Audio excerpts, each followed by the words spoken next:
Hey, how's it going, everyone? My name is JT the Talking Head. You are the audience, and this is the Violence Movie. Let's talk about it.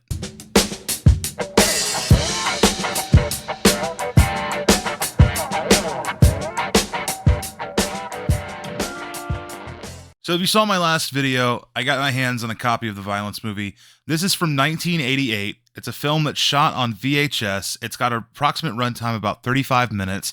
It's directed and written by Eric D. Wilkinson, who you probably know as the MVD guy on TikTok at Indie Producer. His links and everything will be linked in the description. This movie, I bought it and I told him I'd give my honest opinion on it. So here it goes. I freaking loved it. There's not a whole lot to say about it. I think that you inherently have to kind of enjoy shot on VHS, cheap, cheesy horror. They were kids when they made this, like teenagers, and there's something really magical about it to me. So when you're looking at a shot on VHS film, there's inherently something really special about them. I personally haven't seen that many. But when I look at this, I will tell you what I see. I see the genesis of what we have now. Self-generated created content. Kids bored, but getting out and doing something creative instead of consuming social media content 24/7. This is really the beginning of the independent creator. They didn't have the internet to post this on, so they just shot it on a VHS camera and went with it. That is a very similar story to what a lot of people in the modern age do now. It's what I did when I made my first film. It wasn't on VHS, but it was on a Sony Handycam that was like $150. So that it shot 1080p video, but it was crappy digital video. I mean, it's something that's relatable to anybody who's ever wanted to make a movie and set out to try to make their own little movies or make a skit or a video like that. So yeah, this is when looking at this, it's like seeing the creation of that, the genesis of that. Not saying that the Violence Movie was the first ever one that ever did that. I mean, there's been tons of shot on VHS films throughout the years, but this one was actually in particularly really good. And the reason that I think so is because it's so inspired. It's half homage and half parody to a bunch of action and slasher movies at the time. They had mentioned that it was like an homage to Lethal Weapon, Die Hard, Nightmare on Elm Street, and Friday the 13th, all of which you can definitely see. The action scenes and stuff are very Lethal Weapon. The killer at first is wearing a latex Freddy Krueger mask, which is funny as shit. And then they switch to a hockey mask, which is, I mean, obviously they're poking fun, but also paying respect to the movies that really made them. And what it really feels like to me is a love letter to movies. It's a love letter to the ones that formed them, the movies that they watched growing up and fell in love with throughout the 1980s and the 70s. And then they decided to make a movie that was like those movies. And the delivery obviously was horrible. I'm not going to sit here and tell you this is like the fucking greatest movie of all time. You can't go into a shot on VHS film and expect Citizen Kane. You just can't. It's not going to be great. It's cheesy. It's cheap. There's like no real coherent story.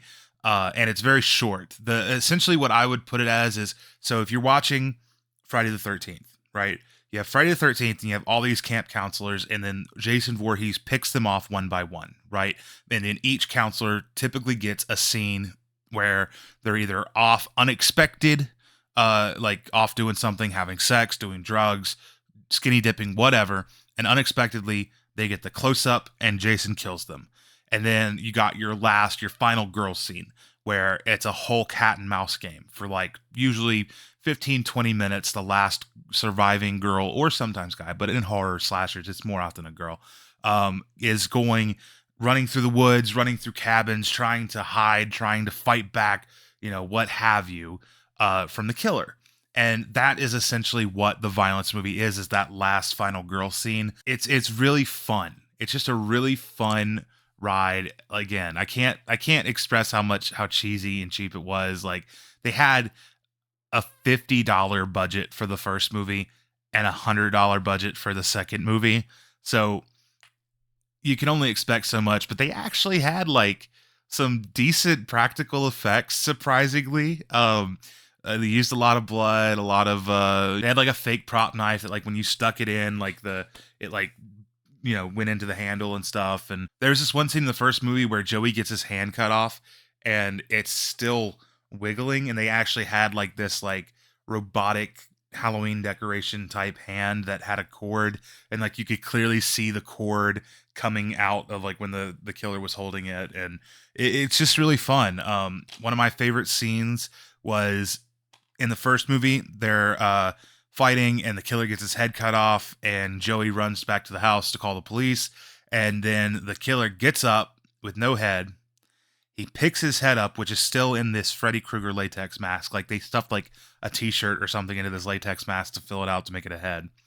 And he puts his head back on, but you can clearly see the guy who plays the killer, which is Eric's brother David, has his head cocked to the side, and you can see his neck and his ear, and he just kind of sets the head on his shoulder, and it's like in close up. And it's like, it's so funny. And in my head canon, I haven't really asked Eric about this or not, but in my head canon, this is a movie about, these three dudes set out to actually make the greatest horror movie of all time. It's plausible that they did do this because when I was a teenager, I set out to make the greatest movie of all time. Of course. Wait, we're delusional. So I think they set out to make this great movie that paid homage to the greats, and they thought they were going to go fucking win awards and shit. I don't know what they were thinking. But regardless of their intent with it or not, I found that the story and the kills and everything, it played really well within the fourth wall. It broke out of it a lot. The audience was very aware of all the effects and everything, and it felt like they were pretty aware of it too. But the only thing that makes me really think that they were, or at least maybe Eric was taking this very seriously, is that I watched all of the bonus features on this. Now let's run down the bonus features of this real quick. So you get an audio commentary for both the Violence Movie Part 1 and Part 2 with David Wilkinson, who was the actor who played the killer, and Eric Wilkinson, who is my friend, the MVD guy who wrote and directed. And then they had a couple other people in there as well. Then there is an unreleased alternate version of Violence Movie 2 with an optional audio commentary. There's deleted scenes, outtakes from Violence Movie 1 and 2. Then they have Violence in 03, which is actually the scenes from a scrapped Violence Movie Part 3 that they had shot, and they scrapped it back in 2003. Then there's a little bonus featurette because whenever they were making the 15th anniversary DVD of the Violence Movie, the Wilkinsons went back to where they shot the movie, and they did some reshoots and added some new scenes, which is really neat. And there's a little featurette about that. Then there's the original opening credits for both the Violence movies, and that was really fun because they just essentially had like white paper and wrote the credits on it, and then like cut. So it was like written by Eric D. Wilkinson, cut, directed by Eric D. Wilkinson. I mean, it's just really funny. There's trailers, multiple trailers, photo gallery, and reversible artwork.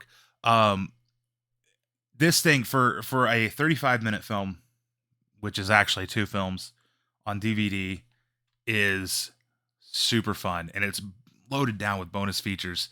That was the crazy thing to me, is they put so much TLC into the presentation of this. It's got a great DVD menu.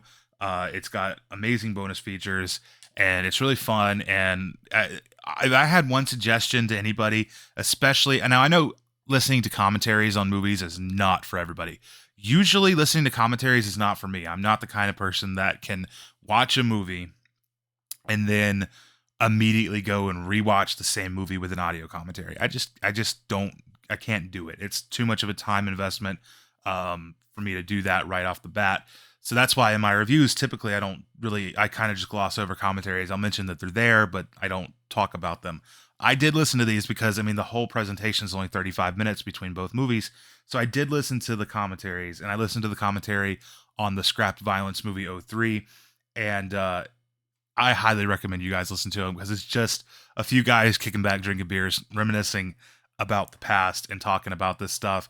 And that's why I kind of feel like Eric might have been taking it seriously back in the 80s because of how serious he talked in the behind the scenes stuff, not necessarily in the audio commentaries, but because like in the deleted scenes or the alternate scenes and what have you, the behind the scenes stuff that they shot back in 1988. It seemed like he was having some trouble corralling all of his friend group and stuff together, and he was taking it pretty seriously. And you know what? I'm gonna say this foremost. It's super admirable as somebody who made his first film when he was 18 years old and made a few since then. I know the struggle of trying to corral people to make something like that. I know the struggle of having people take you seriously, that you're trying to be serious about making this movie. And I gotta say, there had to have been a lot of work put into this. I mean, they had choreography, they had kills, they had special effects, practical effects. It was great. It's a fun movie. I think that I'm probably definitely going to add this to my because every year I watch movies in October. I do horror month in October, so I'm probably definitely going to add this to October's pile to rewatch again for Spooktober, Spooky Month. I really enjoyed it. I think that overall, for the price of admission, $10 for this DVD. You can get it on Amazon. I think it's $12 on MVD Shop. It's worth it, man. It's worth it if you like 80s horror. It's worth it if you like shot on VHS. Like I said, I've not really seen many shot on VHS movies before, but out of the couple that I have seen, which most of them were on YouTube, this is probably the best one. I think this is definitively the best shot on VHS horror film ever made. And there you have it. There is my short-ish review for the Violence movie. I just gotta say, Eric, thank you for making me aware that this exists. It's a fun time. My wife and I both watched it, and we highly enjoyed it. And this is a reminder. I want all of you who are watching this right now and subscribed on YouTube, go follow us on TikTok, follow me, follow Eric, because the other night we were talking about this and we actually pointed the camera at the screen when I was watching it and we went through some of the stuff, and we probably could have made a little mini behind the scenes featurette just there on TikTok Live talking about the Violence movie. So you never know what you're going to get there. I mean, it was something kind of surreal. I mean, I know that it's not like, we're not talking about Citizen Kane here, but just watching a movie with the director and him hearing your reaction and seeing chat's reaction to it, it's really fun to do. So if you guys want us to do more stuff like that, we'll for sure try to set that up. But other than that, thank you all so very much for watching. Once again, give us a follow on TikTok. I'm at JT the Talking Head. Eric is at Indie Producer. You can subscribe to me here on YouTube. Leave me a comment, a like. Tell me what you want to see more of. Let me know if you have seen the Violence movie from MVD, or if you are going to pick it up now after this review. After this absolutely glowing review, check out Masters of Matinee every Blues Day Tuesday. Thanks. Have a great week.